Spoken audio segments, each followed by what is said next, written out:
समस्त मोर हार्दिक अभिनंदन और प्रणाम। 2022 मसीहा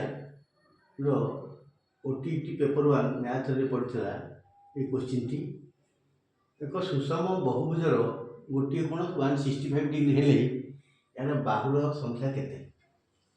एक सुषम बहुभुजर गोटे कोण 165 कोणटा ना 165 डिग्री गोटे कोण बाहु संख्या केते? ए दी 30 बी 24 सी 18 डी 15 ताल जदि आम सूत्रटा होची 360 degree by n is equal to theta. एटा होची थीटाटा होची बहिस्थ कोण बुझले ताल n इज इक्वल केते हो 360 डिग्री बाय थीटा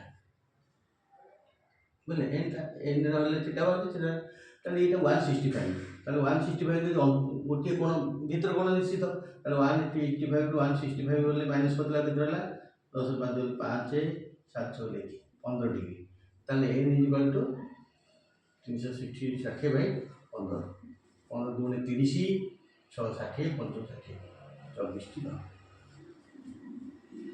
ताले यार बाहु संख्या केते तेणु सूत्र 360 by n is equal theta एटा बहुत कोणटा देकी बहुत कोण 100 डिग्री फेड दियो 15 डिग्री बहुत कोण थीटा आसला एटा ताले n is equal 360 by theta equal 24 टी एभले क्वेश्चन पड़ुची तेणु आपण माने प्रिपेयर होंतु भविष्य ये टाइप क्वेश्चन पड़ो कौन चेंज कर दे पारे क्वेश्चन मॉडल एका रही।